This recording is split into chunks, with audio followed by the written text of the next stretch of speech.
Ne recherchez pas le Kama Sutra de l'innovation, faites les choses simples et ça peut marcher, on peut toutes et tous innover. Bonjour et bienvenue sur ASAP. Cette semaine, mon invité est Carole Stromboni, auteure de Innover en pratique, mener et réussir sa démarche d'innovation. Carole va nous expliquer ce qu'est l'innovation frugale et comment la déployer dans les PME et les grosses entreprises. Je laisse tout de suite la parole à mon invité.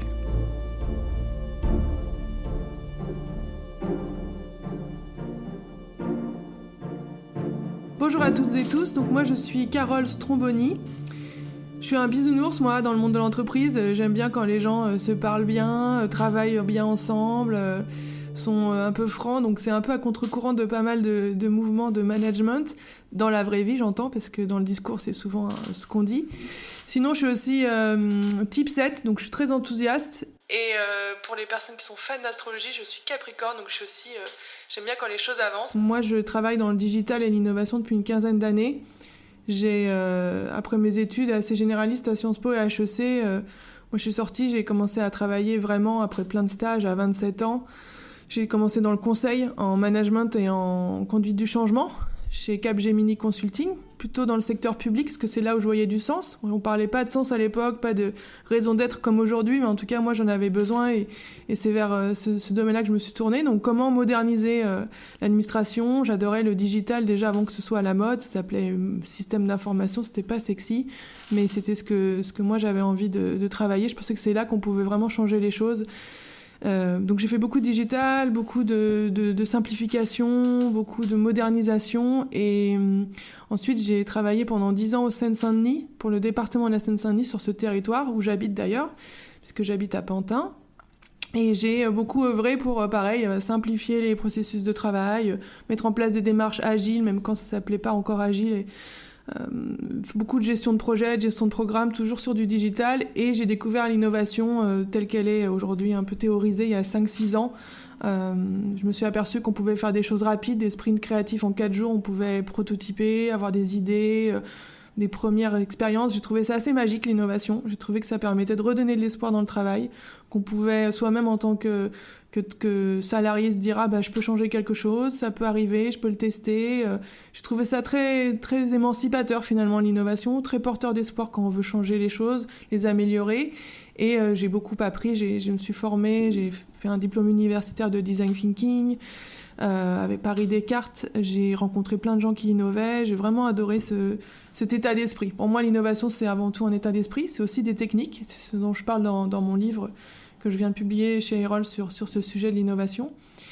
Et donc la troisième étape, après le conseil et puis la gestion de projets de modernisation en Seine-Saint-Denis, maintenant je suis freelance en innovation. Donc je fais des missions pour différents types de clients sur ces sujets-là, sur comment monter un lab, comment monter une démarche participative, comment gérer un projet de refonte d'un produit digital. J'accompagne différents types d'acteurs. Donc là, aujourd'hui, je diversifie un peu mon activité. Et j'ai aussi écrit ce livre pour capitaliser sur mes 15 années d'expérience, sur ce que j'ai appris, sur les personnes que j'ai rencontrées.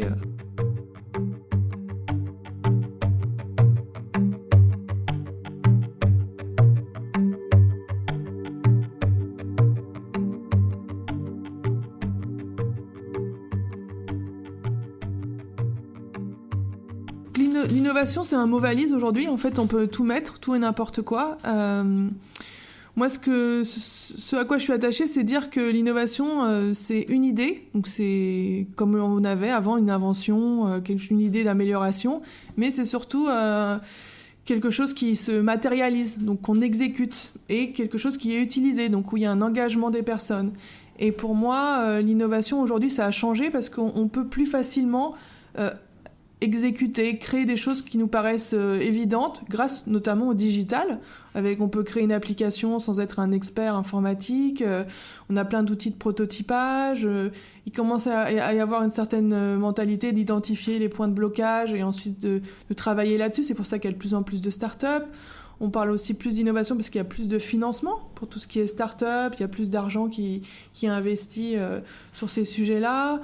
Il y a un élan aujourd'hui qui est donné à la société parce que, c'est plus facile, comme je viens de le dire, avec le digital, pour tout ce qui est innovation digitale. 2, c'est plus facile aussi parce qu'il y a plus d'argent pour le monde des startups.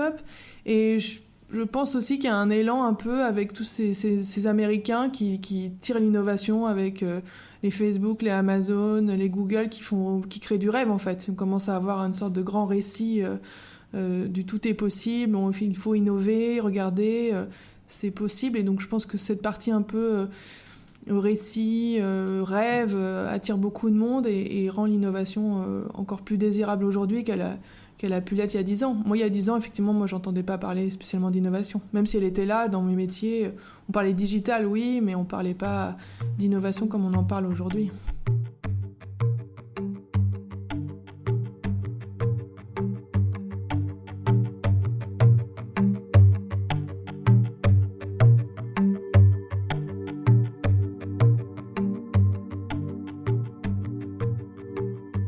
Aux gens la capacité à créer eux-mêmes. C'est pour ça que dans mon livre Innover en pratique, je dis comment on peut mener et réussir sa démarche d'innovation. Parce que effectivement aujourd'hui on a les moyens de créer soi-même de façon assez économe. Quand on est bien, on est sur la bonne route et qu'on travaille avec les bonnes personnes, avec les bons outils, on peut aller aussi très vite. Il y a beaucoup d'outils à la fois théoriques et pratiques qui permettent de changer les choses. Et donc, effectivement, c'est plus un sujet d'ingénieur, l'innovation. D'ailleurs, je le dis dans mon livre, moi, mon livre, c'est tout sauf les méthodes d'ingénieur, puisque je ne suis pas ingénieur, donc j'aurais du mal à en parler. Mais effectivement, ça a beaucoup démocratisé l'innovation, les avancées technologiques et toutes les théories. Par exemple, dans mon livre, la moitié, c'est ma vision de l'innovation, comment on peut éviter, avec des interviews aussi de personnalités qui innovent. Et la deuxième partie, ce sont des fiches pratiques très simples qu'on peut appliquer soi-même. Ça devient très accessible, effectivement. Ce qui peut bloquer l'innovation dans une entreprise, c'est un peu l'image des 3 singes, celui qui ne veut pas voir, celui qui ne veut pas entendre et celui qui ne veut pas parler. Et donc, en fait, souvent les dirigeants ne veulent pas voir ce qu'il faudrait faire. Ils préfèrent rester sur leur voie en disant ça marche bien, je veux pas faire plus, je veux pas voir les vrais problèmes. Donc il y a un côté un peu de vouloir traiter des choses mais sans vraiment aller voir ce qui fait mal. Et ça donne des démarches d'innovation sur beaucoup d'idéation, donc sur la partie idée dont je parlais, qui n'est en fait que 10% d'une innovation. Donc on passe beaucoup de temps à avoir des idées, à faire du brainstorming, pour finalement ne rien ressortir de vraiment concret. Donc ça, c'est une première chose, c'est on veut pas avoir les vrais sujets, donc on fait un peu de mousse autour. Donc ça, c'est une des premières raisons. La deuxième, c'est on veut pas entendre. Donc on veut pas parler vraiment aux clients finaux. Souvent, on les oublie. On fait beaucoup de choses en interne dans une entreprise, mais on a peur d'aller voir les personnes qui sont les utilisatrices finales des innovations auxquelles on pense, mais aussi les utilisatrices finales de nos services. Pourquoi ne pas les voir directement, très vite ? Et c'est pour ça que moi j'aime bien les sprints créatifs qui sont une méthode développée par Google où on passe du temps avec les gens. Moi j'ai passé par exemple 4 jours avec des personnes handicapées dans une salle d'attente à Bobigny en Seine-Saint-Denis et les services qu'on a imaginés innovants, on les aurait jamais imaginés si on était resté dans nos bureaux. Donc on est allé les écouter, on est allé leur parler. Donc ça c'est la deuxième chose, c'est si on va pas vraiment écouter les personnes qui sont les destinataires des innovations et surtout les destinataires de notre business, puisque l'idée c'est quand même d'améliorer son business ou son service, si on n'a pas en tout cas d'améliorer sa qualité de service et son marché. Et la troisième, par rapport pour finir sur le singe, c'est celui qui ne veut pas parler.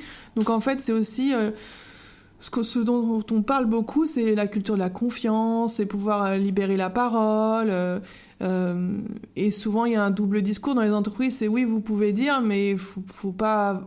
Mais on peut, comme je disais, on peut pas tout entendre. Donc quelque part, il y a un double discours qui fait que parfois les gens n'osent pas prendre des risques. On entend beaucoup. L'erreur fait partie de l'apprentissage. Pour faire des erreurs, il faut prendre des risques. Moi, quand j'étais manager, j'avais écrit ça sur mon tableau parmi d'autres choses. Et c'est ce que je disais à mes équipes. J'ai dit faites des erreurs, mais pour ça il faut prendre des risques. Mais dans une institution qui ne favorise pas vraiment ou que juste dans le discours, on a du mal à innover puisqu'innover c'est prendre des risques par essence, c'est faire des choses ou pour lesquels souvent on désobéit. Alors parfois on est récompensé, parfois non, mais c'est tout ce qu'on appelle le hacking. Moi j'en ai fait quand j'étais en innovation, j'ai fait des choses sans demander autorisation, puis ça a bien marché, on m'a dit bravo, mais ça aurait pu très mal marcher, on m'aurait dit mais qu'est-ce qui s'est passé? Et il y a cette culture du risque quand même dans l'innovation, parce que comme c'est nouveau, ça fait peur, et donc on n'ose pas toujours, donc, au sens de parler, l'exprimer, le faire. Donc voilà, pour moi, ce sont trois raisons qui peuvent expliquer que en entreprise, l'innovation a du mal souvent, parfois, à vraiment se matérialiser, au-delà de l'idée.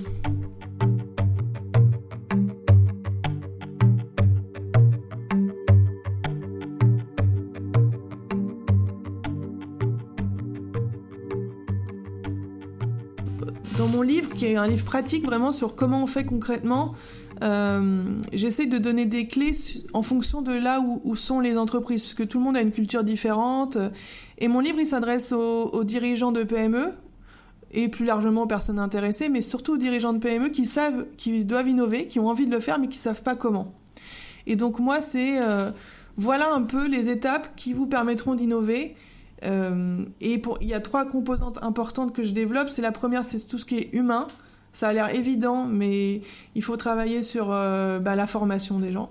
Comment on innove, c'est un état d'esprit, il faut diffuser cet état d'esprit, qu'il s'infuse, mais aussi ce sont des techniques, il y a beaucoup de choses à comprendre, on ne s'improvise pas innovateur en entreprise, et il y a évidemment un effort à faire de la part de l'entreprise sur la raison d'être, on en parle beaucoup, c'est pourquoi on fait ça en fait, donner du sens dans le monde d'aujourd'hui, l'intégrer à son business model, que ce ne soit pas juste un discours, mais que les salariés puissent voir que ça se matérialise vraiment dans le business model, dans le concret.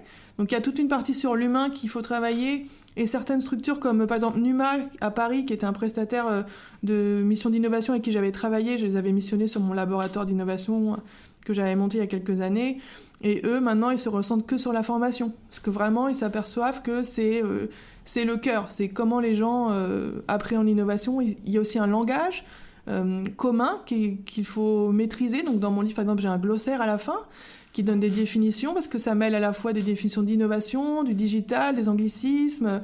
Ça peut paraître assez aussi théorique, donc il y a un travail très fort à faire sur l'humain. Donc dans mon livre, c'est un élément important.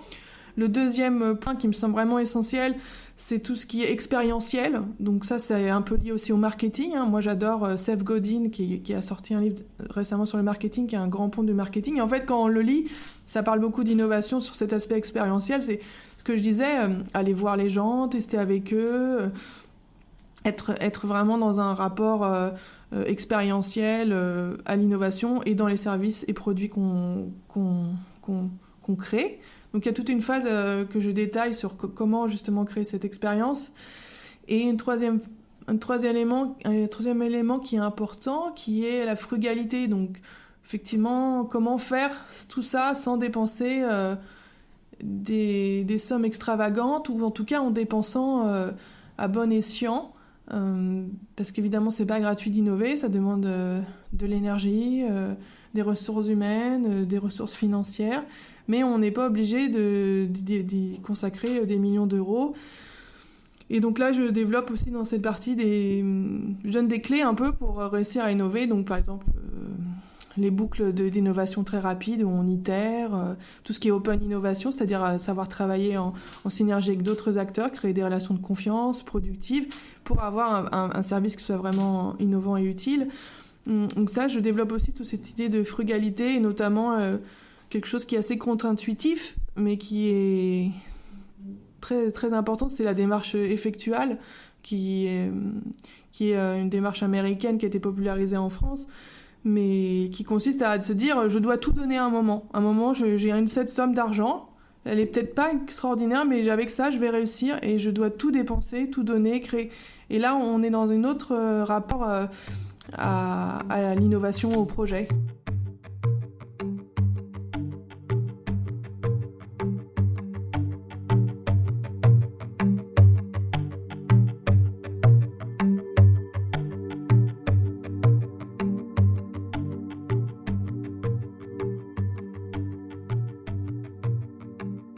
Oui et non. Donc oui, complètement d'accord, il faut travailler sous contrainte, avoir des petits budgets au départ, voire pas de budget, ça peut aussi être une stratégie d'innovation au début pour identifier le problème, pour commencer à prototyper, pour tester, s'obliger à tester, à bricoler. Aujourd'hui, on peut faire une application digitale en 2 heures. Moi, j'ai un sprint créatif, on dessinait les images de notre application pour les utilisateurs, on disait quel bouton était cliquable et en 2 heures on avait fait une application. Donc effectivement, avoir peu de moyens, on peut faire la même chose avec du prototypage rapide, avec du carton. Il y a beaucoup de choses qu'on peut faire avec des très petits budgets, ou par soi-même, ou avec des prestataires qui sont spécialisés sur ce genre de choses. J'en ai interviewé quelques-uns dans mon livre aussi. Donc oui, c'est vrai, être sur contrainte, c'est très bien. Après, c'est et non, parce que sur la partie industrialisation, lorsque l'on veut vraiment déployer son innovation, souvent c'est là que le bas blesse, et s'il n'y a pas le budget qui est prévu derrière, les ressources, ben souvent l'innovation elle en reste là. Donc c'est jamais perdu puisque les personnes ont grandi, elles ont appris, et c'est un gain pour l'entreprise. C'est pour ça qu'il y a certaines techniques d'innovation comme l'innovation en essaim où on réinjecte ces personnes dans d'autres projets pour qu'elles puissent un peu essaimer. Et même si leur produit ou innovation a pas c'est pas matérialisé dans le monde, au moins ce qu'elles ont appris, elles peuvent le diffuser à d'autres et accélérer en fait peut-être un projet qui lui verra le jour. Donc effectivement, oui, il faut travailler sous contrainte, c'est le meilleur pour la créativité et la recherche de solutions do it yourself quoi, dans l'esprit maker. Et non, quand on doit vraiment déployer, là, il faut savoir investir et se dire que parfois, ça peut prendre très longtemps. Adobe, par exemple, a complètement changé son business model, mais quand on regarde les courbes de business, ça leur a pris plusieurs années de devenir un service un peu d'abonnement plutôt que des licences comme ils le faisaient avant. Donc il y a beaucoup d'entreprises qui ont su investir sur le long terme. Donc il y a aussi cette idée de temporalité à la fois courte, moyenne et longue qu'une personne qui pilote l'innovation dans une entreprise doit avoir en tête et savoir quand allouer des moyens et quand effectivement ne pas les allouer.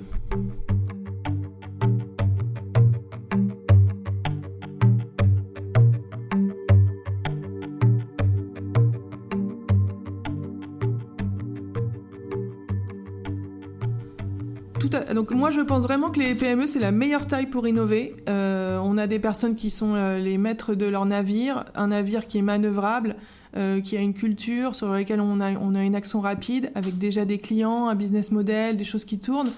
Et c'est à la fois leur force et leur faiblesse, c'est-à-dire que la force des PME, c'est que celles qui existent encore, elles vivent bien, elles n'ont pas forcément envie d'innover parce que la routine crée... Voilà, ça fonctionne bien, donc elles voient pas pourquoi elles devraient innover. Et en même temps, c'est leur force parce que c'est maintenant qu'elles peuvent le faire.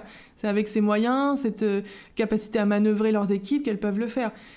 Mais en revanche, quand moi j'ai cherché pour mon livre des témoins, des dirigeants de PME, grosses PME, moyennes PME qui innovent, j'ai eu beaucoup de mal. Et quand j'appelais les agences d'innovation territoriale ou les chambres de commerce, j'ai appelé la BPI aussi en région. Et eux me disaient que parfois, même le digital, qui est même faire la base d'aujourd'hui, ce qu'est le digital ou des démarches en ligne, c'est même pas innovant. Pour moi, c'est standard. Même ça, les PME n'y pensent pas forcément. Elles sont encore une minorité. Alors, on a des pépites qui commencent à naître avec la BPI qui a ces programmes pour faire passer les PME à ETI. Il y a des choses qui se passent aujourd'hui en France, des financements. Mais il y a un manque encore de prise de conscience. Et les personnes qui innovent que j'ai pu identifier, elles se sont un peu des extraterrestres dans leur domaine. J'ai une personne dans mes interviewés qui a repris une entreprise de papier, donc d'emballage, papier, et qui a innové. Et c'est notamment sur le sens, elle voulait faire quelque chose de très écologique, et les gens ont ri, quoi, parce qu'ils pensaient qu'elle était à côté de la plaque, qu'il y a que le business, que le chiffre d'affaires qui compte, et pas les valeurs, alors que c'est elle qui a raison, et d'ailleurs son entreprise existe toujours, c'est elle qui avait raison, elle était sur la bonne voie, avec des convictions, et elle a aussi mis en place des choses qui étaient innovantes dans son domaine. Donc il y a quand même une culture, j'ai l'impression, dans les PME aujourd'hui, alors qu'elles sont elles sont finalement les mieux placées pour innover en termes de prise de conscience, rares sont les personnes qui ont vraiment franchi le pas à la fois mentalement, en se disant de toute façon je suis obligée d'innover. C'est ce que m'ont dit toutes les personnes interviewées. Oui, mais c'est évident qu'il faut innover. Mais elles restent et quand elles veulent, elles y arrivent très bien. Parce qu'aujourd'hui, comme on le disait plus tôt, c'est possible de le faire. Encore faut-il avoir cet état d'esprit.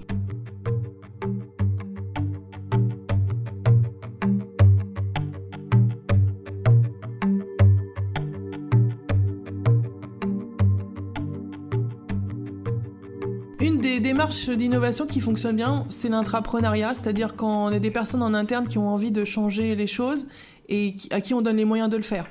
Donc par exemple, moi, quand j'étais chez Père Habitat, qui est le bailleur social de la ville de Paris, j'ai monté le programme d'intrapreneuriat pilote où on avait spontanément 2 personnes qui sont venues nous voir et qui disaient moi je code le week-end et je pense que ça pourrait améliorer mon travail. Donc une personne qui avait fait un sujet sur le contrôle interne où il rendait plus lisible finalement les tableaux Excel que les managers ne comprenaient pas, et une autre qui était plutôt axée sur les locataires, qui avait une sorte de chatbot qui permettent de répondre à toutes les questions des locataires, et eux développaient ça de façon passionnée à côté. Ils étaient codeurs par ailleurs alors que leur métier n'était pas du tout sur le code, et nous on leur a donné les moyens de le faire, de créer leur projet, de le tester sur une période de 8 mois de façon à voir un peu si ça existait.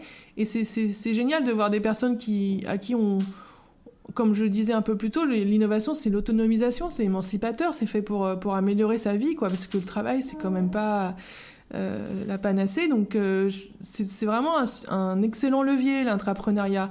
Et après se pose la question mais qu'est-ce qu'on fait une fois qu'on a fini le projet ? Parce que la plupart des projets se terminent ou à différentes phases. Souvent, et j'en parle dans mon livre pour le critiquer, c'est l'image de l'entonnoir où on commence à 100, à un moment on est écrémé à 80, puis 50, à la fin il en reste 2 ou 3. Ces 2 ou 3, au jour d'aujourd'hui, sont très rarement mis en industrialisation parce qu'on se heurte à des problèmes très profonds dans des grands groupes. Est-ce que par exemple chez Total, si on a un projet de panneaux solaires, est-ce qu'on veut vraiment pouvoir avoir les usines pour le faire ? Enfin, il y a des choses qui sont très concrètes qu'on se pose un peu à la fin, et tous les coûts cumulés de tous ces projets d'avant font qu'on a des projets qui sont très chers au final. Et on a surtout des gens qui, dans le process, sont oubliés, parce que ces personnes-là, elles n'ont pas envie, en général, de revenir dans leur ancien job, parce qu'elles n'ont plus envie de travailler comme avant. Et c'est pour ça que c'est important de former, de changer les modes de travail, et que toutes ces formations sur l'agilité, le design thinking fonctionnent. C'est parce que on voudrait les garder, ces personnes-là, pas qu'elles partent, donc que quand elles reviennent dans leur travail, soient pas si éloignées que de la culture de l'innovation, qui reviennent pas dans des trucs trop traditionnels. Donc la réintégration dans leur poste des personnes qui ont goûté à l'intrapreneuriat, au plaisir du mode projet, à toutes ces techniques créatives qui donnent beaucoup d'espoir, qui donnent à l'espoir de changer les choses. Ces personnes-là, il y a des techniques aujourd'hui, ça s'appelle l'innovation en essaim, où au lieu de les renvoyer quelque part dans leur métier traditionnel, souvent d'ailleurs elles quittent l'entreprise, ces personnes-là, au bout d'un moment, c'est les réinjecter dans des projets de même nature. Et ça veut dire, c'est un travail des RH, de dire vous avez beaucoup appris, venez aider cette équipe à monter en compétences plus vite, à créer un projet plus vite, et donc finalement ce côté un peu essaim, de réinjecter, de créer une dynamique qui soit vraiment vertueuse, et de pas penser l'intrapreneuriat où on utilise les gens pour avoir une idée, les faire passer d'une étape à l'autre, mais vraiment les faire participer à un programme plus ambitieux qui transforme l'entreprise. Et c'est bien là la clé, c'est de savoir transformer la culture de l'entreprise aussi.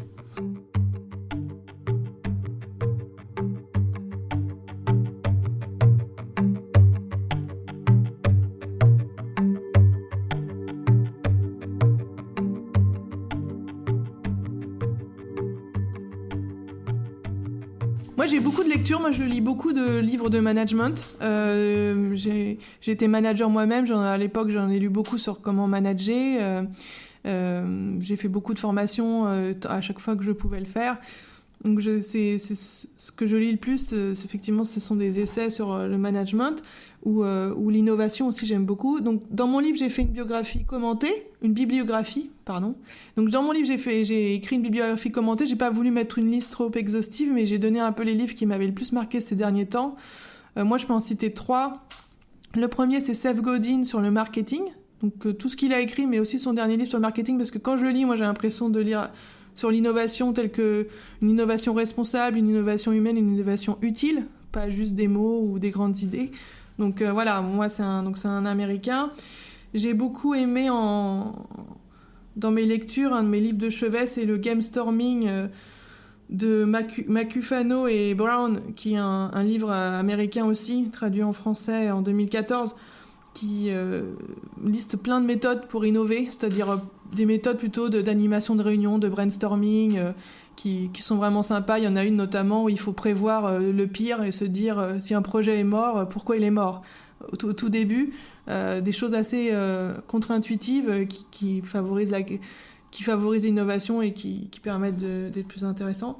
Et un troisième que je peux citer, que j'ai vraiment bien aimé récemment,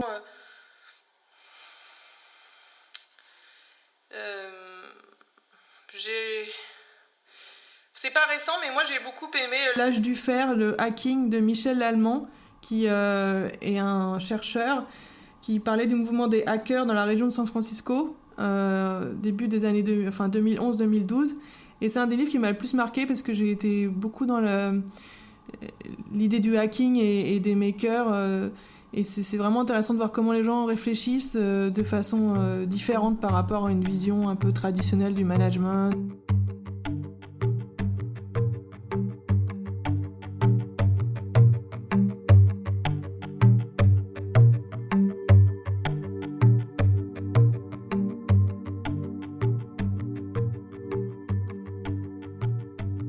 Aujourd'hui, j'ai l'impression qu'on se fait souvent une montagne de l'innovation. On imagine un peu que c'est le Kama Sutra de l'innovation, qu'il y a plein de choses à faire, qu'il faut être très fort ou avoir beaucoup d'argent pour innover, que c'est quelque chose d'assez hors norme.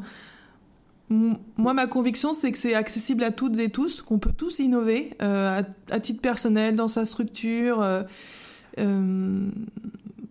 Et c'est ça que j'aimerais faire passer comme message, et ce sont des clés un peu que je donne dans mon livre aussi pour soi-même pouvoir innover et se dire que c'est à la portée de tous et toutes, et que si quelqu'un veut pas innover, c'est qu'il veut pas voir, pas entendre et pas parler, et qu'il faut vraiment essayer d'aller dans ça. Donc ne recherchez pas le Kama Sutra de l'innovation, faites les choses simples et ça peut marcher, on peut toutes et tous innover.